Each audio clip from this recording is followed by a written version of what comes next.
ganglion dan pelumpuh otot. Oke. Saya terus berikutnya. Nah, ini jadi apa kan? Kenapa dia ditaruh di sini kan? Ya, apa namanya ya? Ini karena kebanyakan neurotransmitter itu sama seperti saraf parasimpatis itu adalah asetilkolin, lihat itu ya. Jadi sinap pastilah semuanya asetilkolin tadi kan sudah kita ketahui tadi kan ya. Di ganglion itu ada ganglion simpatis, ganglion parasimpatis ya, dan ada suprarenal. Jadi suprarenal nanti kita bicarakan agak istimewa sedikit ya. Slide berikutnya. Jadi ganglion ini kita lihat ya, preganglionit ya tadi dikatakan dia dikeluarkan asetilkolin. Tapi asetilkolin itu kemudian di saraf postganglionit ya, itu ada reseptornya, berbagai macam reseptor yang menerimanya ya, tergantung daripada organnya apa gitu ya. Ada yang namanya yang menerima adalah reseptor alfa adrenergik ya. Kemudian ada reseptor nikotinik. Kemudian yang ketiga ada reseptor polipeptida, peptida, dan kemudian yang keempat ada reseptor muskarinik ya. Dan ya kita sudah mengenal ya, kalau untuk muskarinik ada obat-obat anti muskarinik yang tadi sudah banyak diterangkan ya. Ya, slide berikutnya. Transmisi ganglionit, jalan transmisi aktivasi nisbah asetilkolin menyebabkan influx A, terjadi depolarisasi. Ya, terjadi depolarisasi IPSP. Ya, IPSP ini adalah kesingkatan daripada excitatory postsynaptic potential. Ya, saya ulang sekali, excitatory postsynaptic PS potensial. Ya, ya. Dan ya, influx jadi aktivasi daripada elektronik ini dapat dihambat oleh hexametonium. Itu adalah nama obat. Dan pakai hexametonium karena ada 6 atom karbonnya ya. Jadi ada CC6 gitu ya. Jadi makanya makan orang pabrikan namanya hexametonium ya. Itu jalur transmisi primer yang utama, Jalur transmisi sekunder, aktivasi interneuron ya. Kalau yang utama yang primer tadi itu adalah yang menuju ke organ ya. Jadi kalau yang ini aktivasi interneuron termasuk sel kromafin di medula adrenal akan menyebabkan pengeluaran norepinefrin ya. Interneuron jadi ini yang ada di medula adrenal. Kemudian aktivasi reseptor muskarinik ya, persambungan antara dua saraf parasimpatis pre dan post ya. Jadi di situ ada M1 dan dia menimbulkan ya, kalau trans gitu saraf pusatnya hiperpolarisasi ya. Jumlah transmisi atau masuknya natrium ke dalam sel itu bertambah. Namanya IPSP. Ya, nanti akan kita lihat. Inhibitory postsynaptic potential. Kemudian di belakangnya akan terjadi nanti aktivasi reseptor muskarinik yang dinamakan pada reseptor M2. Dan itu akan menimbulkan untuk perubahan aksi potensial atau stimulus yang dinamakan late excitatory postsynaptic potential. Ya, setelah berikutnya ada gambarnya di slide berikutnya. Ini ya, jadi IPSP. Jadi kalau IPSP excitatory, ya ini yang direkam aktivitas listriknya, dia menaik gitu, aksi potensialnya meningkat gitu ya. Jadi ini kalau ini meningkat, jadi akan terjadi proses eksitasi. Eksitasi itu jadi rangsangnya akan menjalar gitu ya, bereksitasi gitu ya. Kemudian diikuti oleh kedua tadi fase 2 yang namanya EPSP, yang ini ke bawah ini ya, inhibitory, ya, terjadi proses penghambatan ya. Kemudian EPSP yang terakhir fase 3 ini naik lagi. Ini eksitasi, ini inhibitory, ini eksitasi ya. Itu orang menamakan ya. Tapi nanti bagaimana kompletnya ya, itu nanti harap mahasiswa juga membaca buku ya, karena ini jadi masalah otonomi ini kita bicara mengenai di dalam 1, 2, 3 jam ini hampir seluruh tubuh ini, tidak mungkin ya. Tapi tidak hanya secara skematis saja pemahaman mengenai obat-obat ini ya. Slide berikutnya. Obat ganglion. Jadi apa saja pabrik yang menciptakan obatnya ya. Mula-mula merangsang kemudian menghambat. Ya.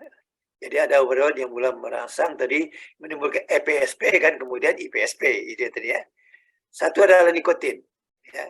Jadi kenapa ada dikatakan nikotinik reseptor tadi? Ya, karena ini adalah nikotin mempunyai sejarah. Dialah yang pertama kali ya ditemukan oleh para peneliti dapat merangsang reseptor itu, sehingga dia melihat perubahan di dalam target organnya dan sedang namanya nikotin. Kemudian dari nikotin itu diketahui struktur kimianya, ya, dan kemudian pabrik yang mengubah, menambah di sini dikit, mengurangi di sini dikit, dan dihasilkan berapa macam obat yang diberi nama lobelin, tetraetil amonium atau singkat TMA, atau dimetil pirofosfat atau singkat DMPP. Ya. Kemudian obat golongan kedua, ya, yang langsung menghambat. Tadi mula-mula merangsang kemudian menghambat. Ini langsung menghambat, nama obatnya hexametonium. Ya. C-nya ada 6. Pentametonium, C-nya ada 5. Kemudian tetraetil amonium, ya, TEA. Pentolinium. Penta itu berapa ya? Pentametonium ya. Pentolinium ya. Ada trimetafan, ada mekamilamin dan ada pempidin. Itu nama obat yang bekerja menghambat ganglion ya. Jadi dinamakan dia ada obat simpatolitik ya, atau obat ya, karena ada ya, jadi alkoholinolitik juga boleh ya. Slide berikutnya. Obat ganglion golongan pertama. Jadi nikotin tadi yang merupakan prototipe yang awal ya, di mana ada reseptor daripada nikotin ini ada di ganglion, ada di neuromuskuler, ada di medula adrenal. Jadi disitulah dia bekerja ya, menimbulkan efek ya pada organ-organ yang dipersarafi oleh saraf-saraf tersebut. Itu maksudnya ya.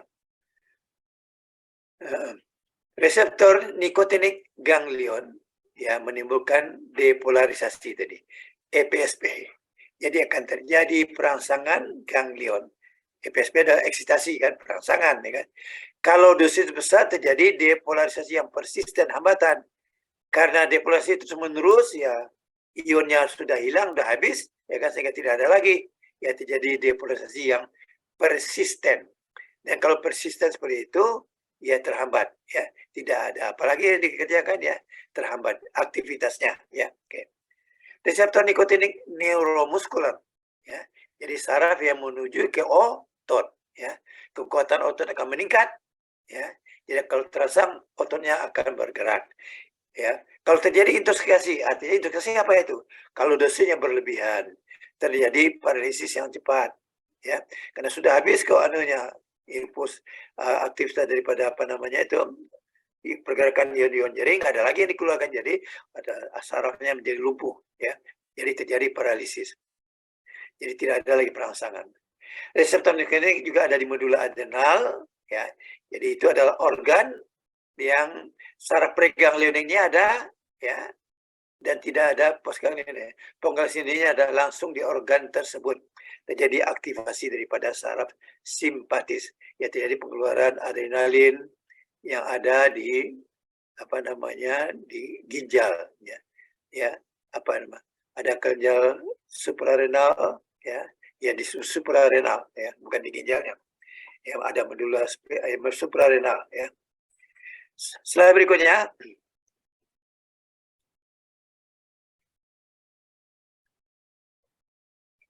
Farmakodinamik nikotin, jadi efek apa yang ditimbulkannya, tonus simpatis meningkat, terjadi takikardi, vasokonstriksi pada pemberian kronik dapat menimbulkan hipertensi, ya, dan kadang-kadang hipotensi, ya.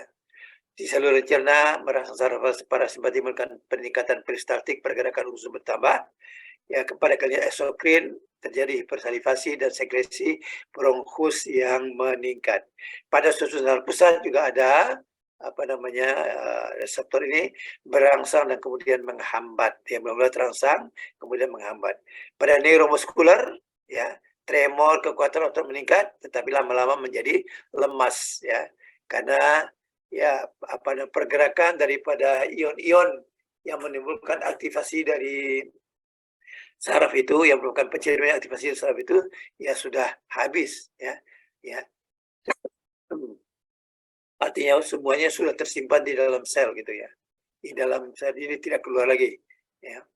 Jadi slide berikutnya.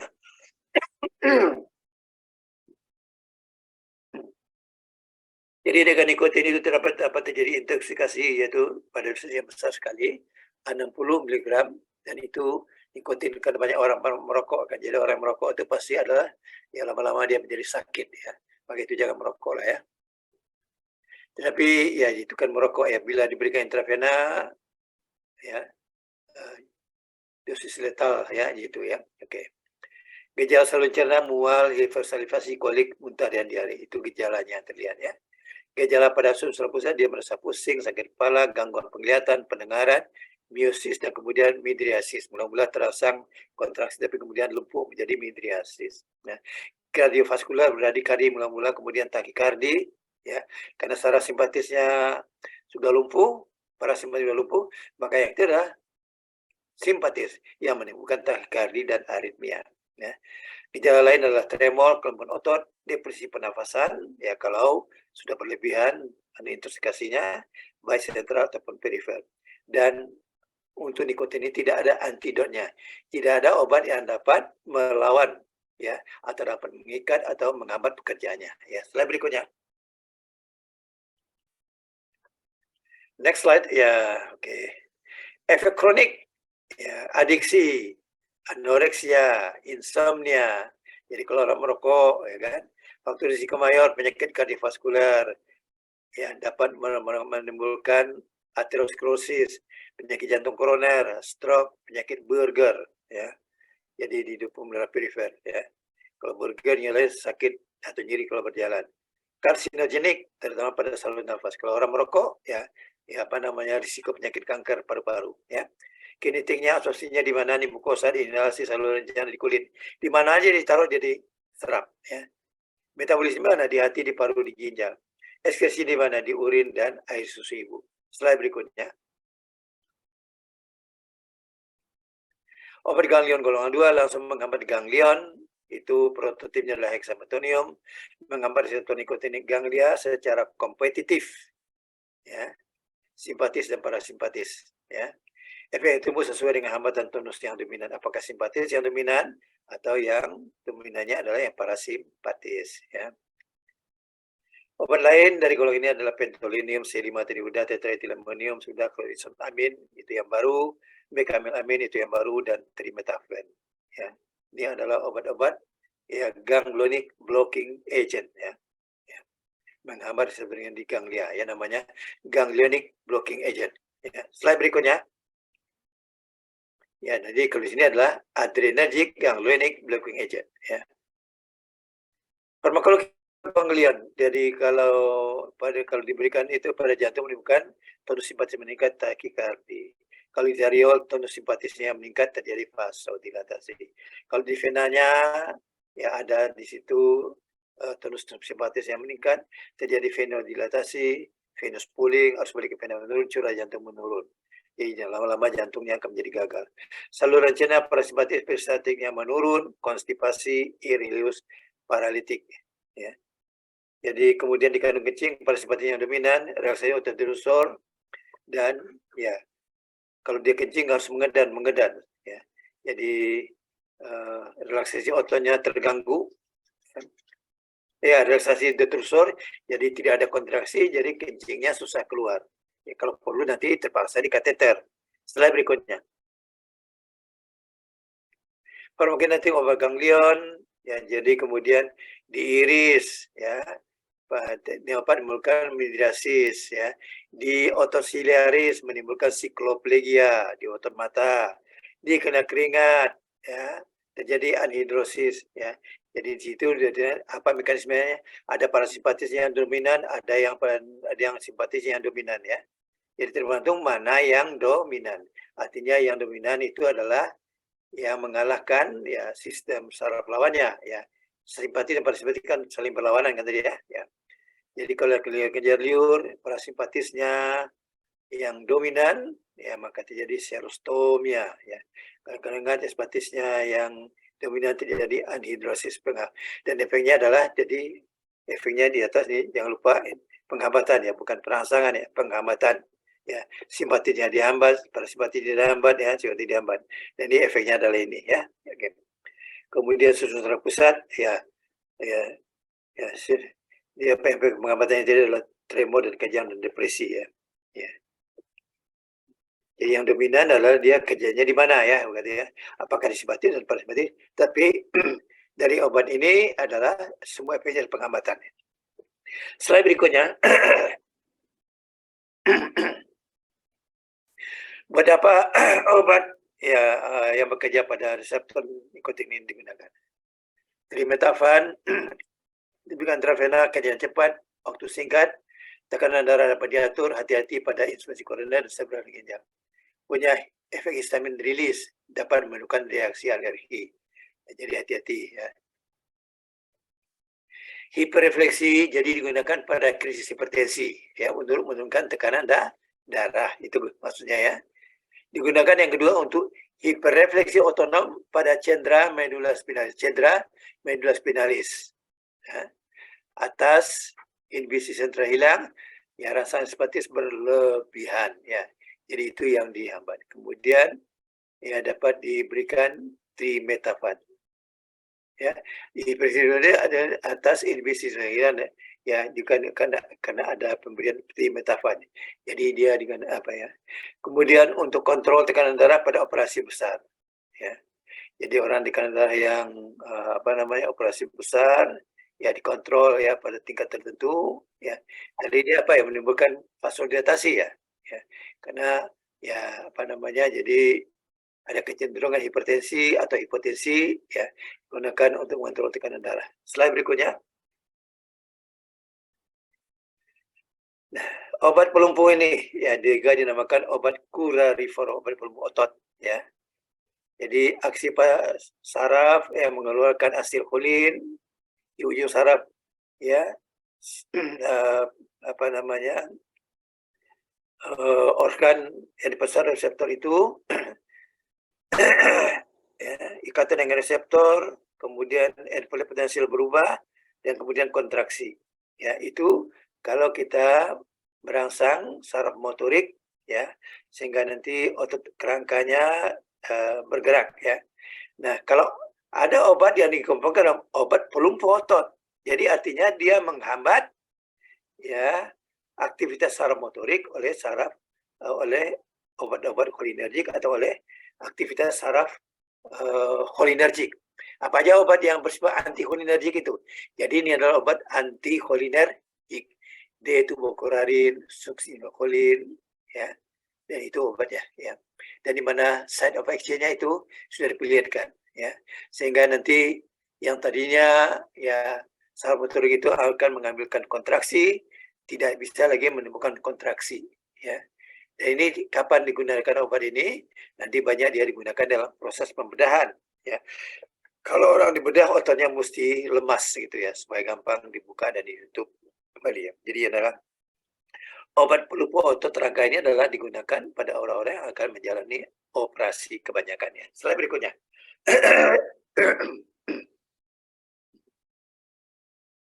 Jadi kalau satu hambat kembali pada reseptor asetilkolin motor and plate potensi tidak mencapai ambang rasa dan tidak ada kontraksi. Obatnya contohnya adalah D-tubocurarin ya. D itu adalah singkatan dari dimetil tubocurarin atau juga ada namanya metocurarin ya. Kemudian obat yang lain adalah galamin ya. Kemudian ada beta eritroidin, alkuronium, pancuronium, atracurium dan azadinium. Dan ini yang sekarang banyak digunakan di rumah sakit ini. Yang nium-nium itu alkuronium, pancuronium dan atracurium ya. banyak digunakan di anestesi atau di orang yang sedang menjalani pembedahan. Dia bekerjanya cepat dan berakhirnya singkat. Jadi dapat lebih mudah dikendalikan. Ya, jangan sampai terjadi ya artinya kelumpuhan otot yang berlangsunglah lama. Ya.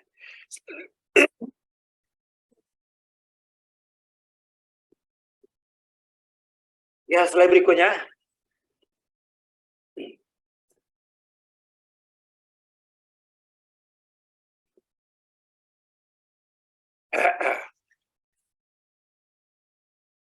Golongan obat yang kedua adalah menimbulkan depolarisasi persisten pada motor implant. Aktivitas ini diikuti dengan blokade. Jadi persisten depolarisasinya. Jadi efeknya berlangsung lama. Tasik belum satu karena akunasi membran, yang kedua adalah desensitasi daripada reseptor. Jadi contoh obatnya adalah succinylcholine yang signifikan SC dan dexamethasone. Ya. Jadi ini kita lihat tadi kalau dia tibokurarin ya kemudian naik turun lagi ya. Kemudian kalau succinylcholine ya terjadi yang apa namanya depresi yang persisten. Di atasnya ini persisten ya. Ya naik turun tapi dia di atas terus itu ya. Di fase 2 adalah desensitisasi reseptor ya. Jadi kalau ini sensitisasi terus dia kan, baru kemudian ya setelah obatnya lama, kemudian di metabolis dihilangkan, kemudian efeknya lalu belakangan ya pulih kembali ya, artinya dihilangkan efek ini ya. Slide berikutnya. Jadi ini yang harus diketahui ya, tibokurarin dan succinylcholine ya bekerja di motor end plate, jadi motor ini langsung di otot luriknya sendiri. Tidak mencapai ambang rangsang, ya, persisten di ambang rangsang tadi ya. Efek pada otot lumpuh, terjadi pada golongan 2, kontraksi fasikular sistolitas, dan kemudian baru lumpuh. Lumpuhnya yang belakangan baru datang. Ya. Jadi kalau yang pertama tadi langsung lumpuh. Penambahan antikolinesterase, jadi ada antagonis, jadi ototnya berlaku kontraksi. Jadi kalau kemudian penambahan antikolinesterase pada yang golongan kedua ini, kelumpuhannya malah bertambah. Ya. Kalau ada rangsang listrik pada saraf, itu bersifat antagonis. Ya. Ya. Jadi kontraksi otot. Ya. Jadi kalau pada golongan 2 dia menambah kelumpuhan. Ya. Jadi ini obat nanti barangkali mungkin banyak dibicarakan nanti di obat-obat anestesi yang akan disampaikan oleh dokter anestesi nanti ya. Slide berikutnya. Ya, detibukarin jadi mula-mula kelemahan otot lumpuh, mula-mula otot kecil, otot besar, dan otot pernapasan. Nah ini anunya, jalannya, masa kerjanya 30 menit, ya, dan pemulihannya dengan urutan terbalik kesadaran pusat tidak terganggu. Efek pelepasan histamin, ya, jadi dextro, apa tadi itu bokurarin ya, merangsang pelepasan histamin dan hati-hati pada orang yang asma. Jadi itu yang tadi menimbulkan DTC tadi ya, dextro apa tadi, lufokura ada ya, itu bokurarin ya. Coba nanti dilihat depan sudah ya. Slide berikutnya. Succinylcholine atau nicotinamide ini adalah farmakodinamiknya, efeknya batu terangka, fasikulasi, otot selintas diikuti paralisis. Jadi tadi dia ada yang tiga tadi ya kan, itu fasikulasi ototnya terangsang kemudian baru paralisis ya kan. Efek pada otot pernafasan ya lebih kecil daripada apa yang dihasilkan oleh detibokuran. Succinylcholine mulai kerjanya sangat cepat, ya masa kerjanya singkat, derajat reaksi mudah diatur tergantung berapa dosis yang diberikan. Jadi ini obat yang banyak digunakan ya ketika orang mau dipasang namanya ventilator ya di saluran pernafasannya ya dimasukkan selang ya kan, tapi ada kontraksi di ototnya maka dikasih obat ini ya. Kalau otot yang lain mulai kerja berapa menit, masa kerja 30 menit. Jadi kalau yang pendek itu succinylcholine, kalau bekerja lama adalah yang lain-lain ya. Slide berikutnya.